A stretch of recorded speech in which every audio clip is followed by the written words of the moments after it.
Okay. So we are set for a power chat, which is something we haven't done in a little bit, but are very glad to get back on the power chat horse. This time with Chris Otto. You likely know him as violinist with Jack Quartet, and we will probably talk about that a little bit. But we are actually currently working with Chris in his role as composer for Loadbang. He wrote us a really fantastic piece that we just went in and recorded and are doing the live premiere on our upcoming show later this March. So hopefully you can come to Opera America on March 25th and check it out. Chris, thanks for spending Yeah, 30 minutes to chat with us tonight. absolutely. I'm so excited to get to talk to you guys. It's been such an honor and pleasure to work together. The honor and pleasure is all ours. I wonder if you could start by talking just a little bit. So the piece that you wrote for us is written in just intonation. I wonder if you could talk a little bit about like the origins of your interest in working either in microtonality or in this specific system. Yeah, let's see. I think I started to become aware of something fishy when I was as a violinist, kind of trying to play in tune. And certain notes would resonate in a way that I could understand, and other notes I didn't quite understand, and I couldn't have articulated it at the time, but there were certain paradoxes that were occurring to me when I tried to tune a certain note to one open string versus another open string. And basically, it seemed more in tune one way versus another way, depending on which string I was tuning it to. But I thought it was just an E was an E, it was a single note. And gradually, I talked to people who could explain that to me in mathematical terms, what was happening.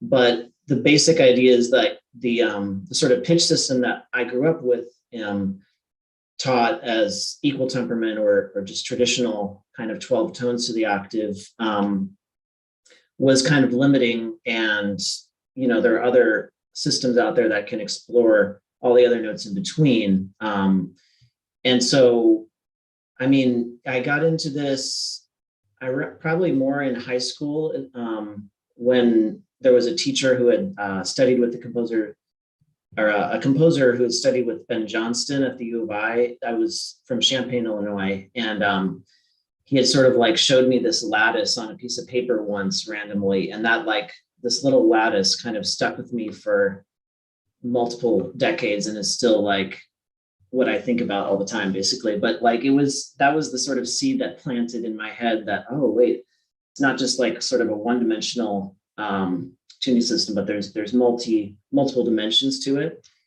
And I've just continued to explore that over the years and tried out different, it's not one system per se, but sort of the infinite possibilities of using rational frequency relationships is basically what it comes down to, rather than irrational ones, which the equal tempered system is based on.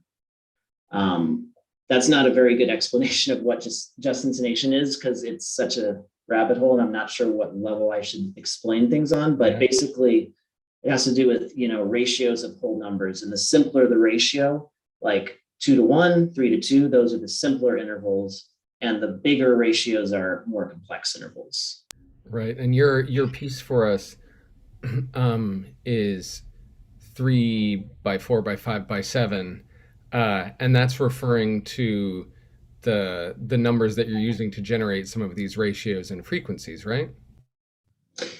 Right. I was so basically the fundamentals of the piece that I worked on for you guys is all the ratios of those four numbers, 3, 4, 5, and 7. So 3 to 4, 3 to 5, 3 to 7, 4 to 5, 4 to 7, 5 to 7, and then all the opposites, 4 to 3, etc. So there's 12 of those.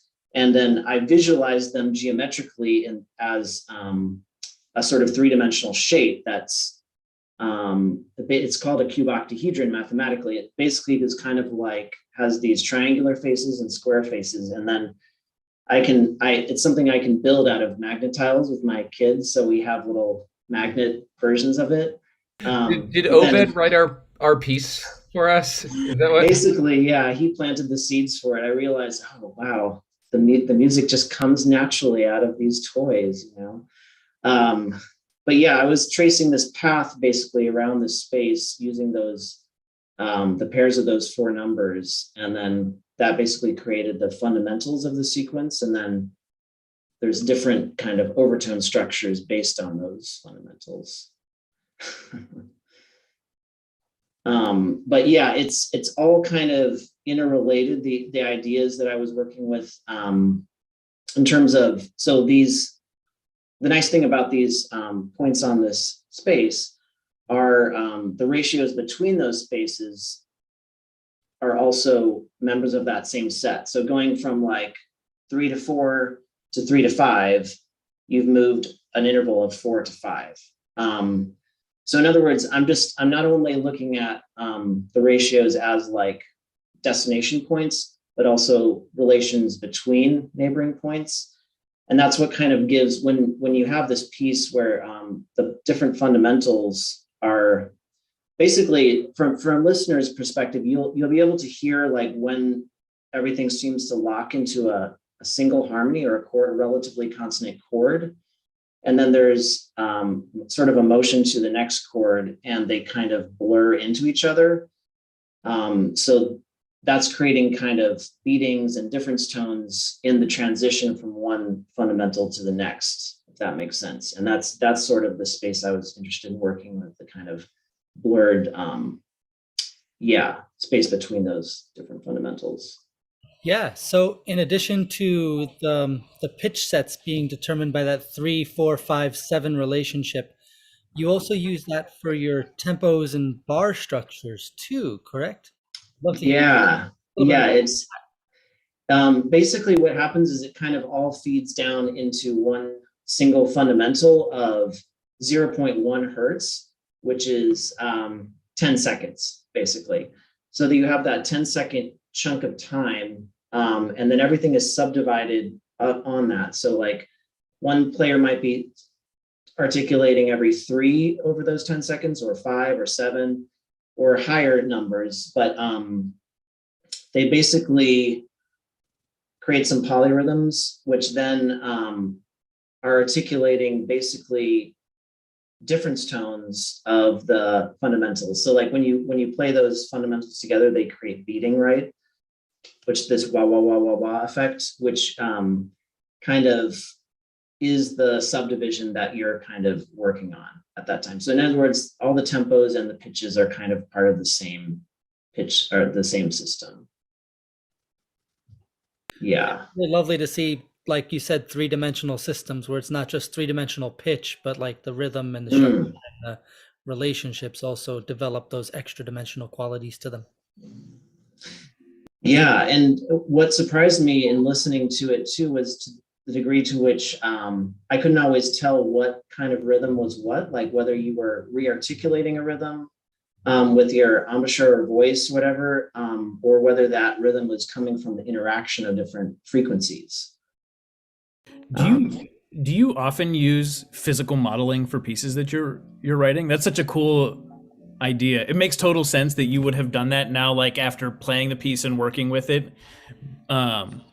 It's such an interesting way of doing it. Yeah, I mean, I visualize things in my mind in different ways, but like since this works in 3 dimensions, it's easier to visualize than other pieces where it can go into more dimensions, and then it's really hard to think about. But this was something like kind of tangible, and it's also like a closed system, so it doesn't like, oh hey kitty, it doesn't lurch off infinitely in every direction. It kind of like forms a compact whole, and so I felt like I could sort of navigate that space and get to know like what does it feel like to go from here to here to here, and then kind of work from there. But yeah, I do different visualizations in different pieces, and I mean, I think the geometry of it can definitely be related to the music. I don't know how, as a listener or as a performer, how you does it does this make any sense? Like thinking about the sounds geometrically, or is that just my own? It makes a lot of sense. I know for my instrument in particular, the trombone, it works through just intonation. Just the same Yeah. thing we use with the notes being gradually out of tune or different tunings for different fundamentals. The trombone and the trumpet just produce those pitches naturally when we control Mhm. the up and down tones with our embouchure. So I think for me in particular, and probably Andy as well, it just makes a lot of sense that there's a three-dimensional aspect to it, because there's also that three-dimensional aspect of us creating sound that goes out into a room and having an up and a down and an out at the same time, while naturally doing a lot of these just intonation intervals when we don't just rely on our equal temperament training. But like a lot of what we do in orchestras and even wind ensembles, in fact, the first time I encountered just intonation was just through like a little handout. Well, it's like lower your thirds 16 cents, raise your minor thirds like 14 cents, lower your sevenths 31 cents. That was the first time I encountered just intonation. And it just really made a lot of intuitive sense with the things I had noticed in the instrument, similar to what you had noticed. Mm-hmm. The three-dimensional model of it is really a great way to look at it, and it does like kind of click. Yeah. When you were talking about your experience with realizing with your instrument that something was like not in tune, were you talking about an E is not necessarily an E playing an E that's on the D string, a double stop with the G? Yeah, exactly. The D, for the string players out there, the E tuned against the G string versus the E tuned against the A string. Or actually, I think it may have been B tuned against the D versus B against the E, which occurs in Chrysler's Preludium and Allegro, which I was very excited about that piece when I was maybe 12 or something. So was like, but it's not in tune with that, but it's in tune with that, but it in like no one could explain why that was happening. But I'm curious because I haven't really worked much with wind instruments or voice. So like I've worked so much in the string world that things make sense to me. And I understand why it would make sense for brass in particular. But there's definitely notes in the piece that probably go against your instrument, like if you're at least the trumpet and bass clarinet, where it's not in the natural harmonic series of the instruments, you have to do something distorted to get it. Yeah, I mean, for the trumpet, there were a handful of notes that took like a little more doing than others, which usually just meant like getting the length of the instrument to be just right. So like it may, changing fingerings and slide positions to just get everything like where it needed to be. On clarinet, I think it manifests itself mostly in terms of color, right? Like the instrument, like Adrian is able to, between like different fingerings and lipping, he can get to whatever frequency he needs to get to. But some of them, like you end up fighting the instrument such that it doesn't resonate in the way that you're necessarily used to. But in terms of getting the frequency, you can force your instrument to do things. But I think it's probably, not to say it's easiest for Will, but I think it just the nature of the trombone is like it's a tube. The valves and the slide length ends up being, it's not actually perfectly in just intonation, because they end up making some adjustments to make certain things more in tune. It's like slightly tempered, but the very generally the way the instrument works is the harmonic series. In clarinet, I don't think anybody knows how that thing works. Yeah, because clarinet is a partial instrument, it makes it harder to find those natural frequencies as they resonate the same way they would on the slide trombone. One thing that helped us in rehearsal, I think, is that on trombone, because it starts so low, I have the ability to play up until the 17th, 18th, 20th partial and kind of hew that over a fundamental. So in times where we'd have to transpose like a higher 11th partial down an octave from where it would be on the trumpet, or 2 octaves, I'm kind of able to find that tuning and then tune the octave and then go back to the fundamental, which was one rehearsal technique that we used. Oh, okay. That's really great. Yeah. I hadn't thought about that. I mean, it's, as a string player, like oftentimes our open strings are kind of the ground that I work on. So like when I was, when I write for strings, I often think about the harmonics of our open strings and then taking subharmonics of that. But it sounds like you can sort of do, similar things and within the ensemble is kind of find what's the fundamental of this chord, and then you can work your way from there. The trombone is kind of just like infinite open strings in a certain way, because wherever you slide, even like this much, is like a new fundamental that's fully resonant. Yeah. Do you find, Chris, that we were talking a little bit about moments where there might be some sort of distortion of the quality of the pitch due to tuning, like in an extreme, like lipping something on the brass instrument or moving a clarinet pitch around.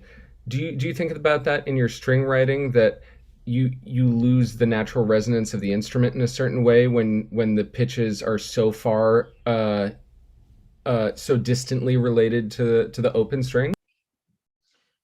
Yeah, I mean, they're definitely, I think, as I've, over the years as a composer, I think I started out really thinking just very abstract kind of systems, and then they would just sort of like be just play these notes, like just somehow you'll find them. But then like I've tried to like ground things more in the instruments themselves, at least when I'm, as opposed to writing electronic music or something, you kind of have to know.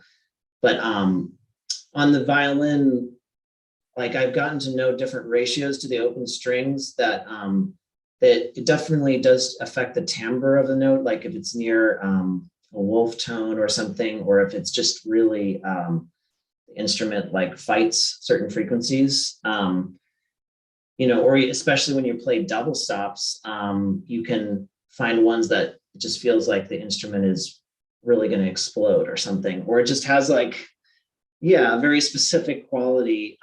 So I enjoy, being able to play those double stops and like kind of feel out the different qualities and characters that come out of the instrument. And I think it's a relation between the interval in some kind of pure just intonation sense of like there's a character to the interval, but also on the instrument and in with other instruments, the details of the timbre kind of like really affect what we perceive as the most in tune interval on that. So in other words, the mathematically pure, let's say 11:6 ratio on my violin might not sound like a perceptually the most resonant 11:6 on my particular instrument because of the inharmonic, overtones and stuff. So anyway, that's just a way of saying basically the timbre of the instrument is really a crucial, interesting part of it. And it kind of relates to these abstract ideals of the mathematical systems in an interesting way. Yeah, I find that's kind of what makes a really big human element in a lot of just intonation pieces, is that since we're not doing sine tones, the fundamental of whatever that we're resonating at on the string, however that works with the fundamental of the other note that they're working, you're getting a lot of harmonic information kind of under the surface, like an iceberg, that's coloring the sound and creating the timbre, which ends up being, to my ears, one of the more interesting things about just intonation pieces, and how do the colors blend. Yeah. And speaking of color, like we're a heterogeneous ensemble in terms of color. We have two brass instruments, but that's the most similar sounds we have. You've been working for years as a member of Jack Quartet. Could you talk about the relationship of your work as a composer with your playing in Jack Quartet, and sort of how that's changed over the many years of your group? I've been really lucky to get to play in Jack, for so long, and get to work on so many masterpieces for the string quartet literature, and also just creating a lot of new works, just hundreds of different pieces and styles. And I guess like my composer and performer selves were kind of like very separate for a long time, because I just felt like I did one thing as a performer and I did a different thing as a composer. It was just hard for me to directly relate them somehow. But over the years, we have done, some more of my projects, and I guess like I was saying earlier, I've tried to become more aware of the, I don't know, rehearsal process and the task that I'm setting up for the musicians for. And that does come from my experience as a performer. Like I definitely see pieces where there's like a really interesting vision, but there wasn't much thought for how does a person look at this notation or look at this idea and get there? What's the process for actually achieving that?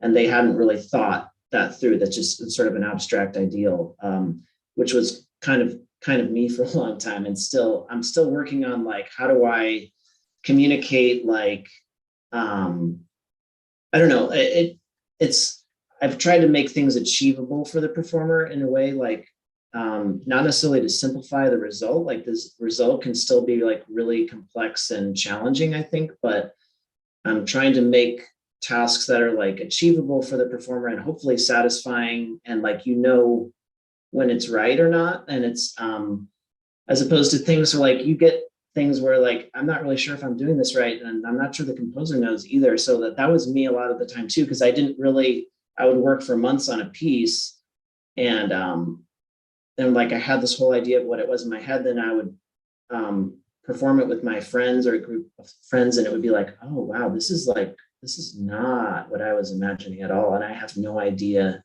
what went wrong. And I guess it's back to the trying, or just like it's not the best feeling as a performer, right?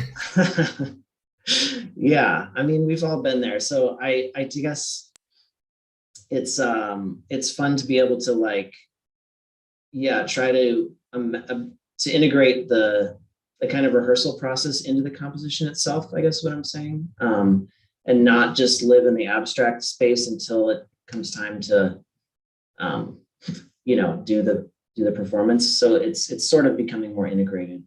That's interesting that you say that, because it's like very clear in your piece for us that that's the way, like especially with the models that you gave us and the clicks and the mock-ups like really set us up to like do the thing. Mm-hmm. I think maybe if you didn't do that, we still could have done it, but it would have been less like the seamless going from score to like instrument on face making sound. It was a really, really quick transition, Yeah.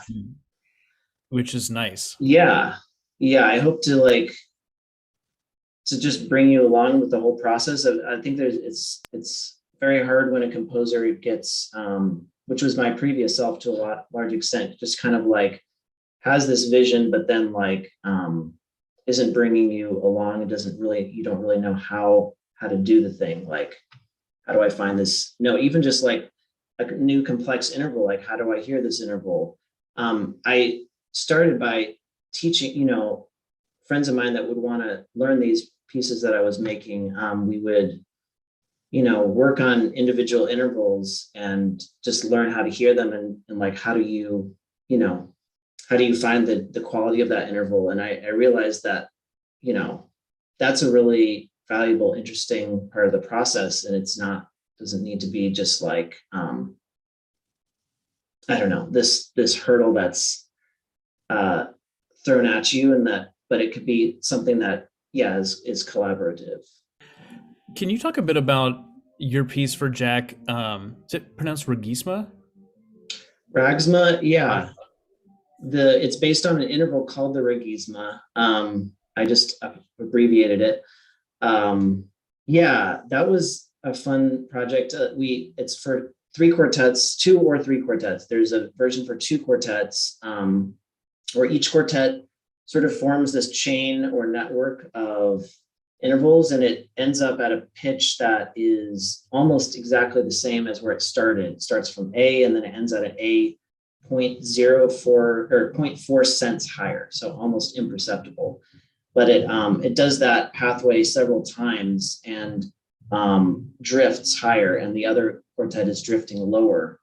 So over time, it becomes perceivable, and you hear an interesting interaction between harmonies between those two quartets. Then there's a third quartet part that comes and tries to like find the nearest fundamental that kind of unifies all the pitches that are happening. So it's sort of a fuzzy process of, I'm interested in, these kind of fuzzy just intonation harmonies where the identity of what kind of third is this is kind of blurred, or what kind of interval is blurred. And so that piece kind of explores that. And the third quartet part is kind of trying to represent my consciousness kind of imposing a fundamental or a harmony on the set of things that are actually getting really, really distant. I don't know.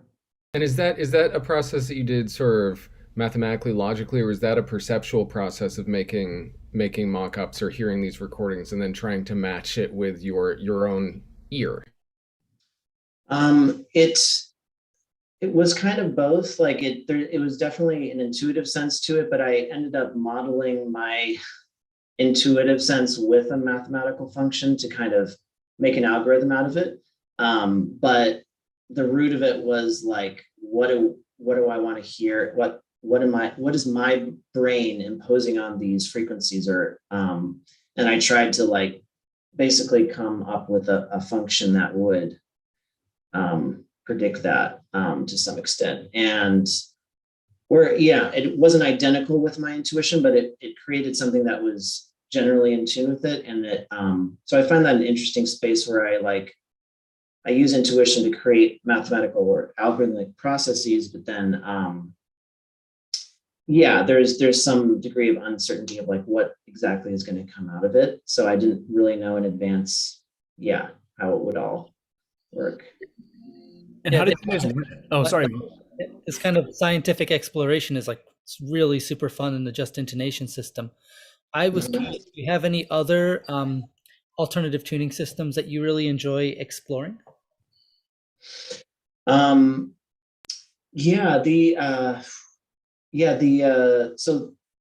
this piece, the 3x4x4 5x7 one, I guess the Regisma one, I'm kind of doing some different versions of that, but they'll revolve around this idea of modulating by a very small, what's called a super particular ratio, which is where the difference between the numerator and denominator is 1. And so I've found I found it, but I'm using an even smaller one now to kind of explore like how these pathways can kind of converge on different senses of identity. And I don't know, there's just so many possibilities. I'm not.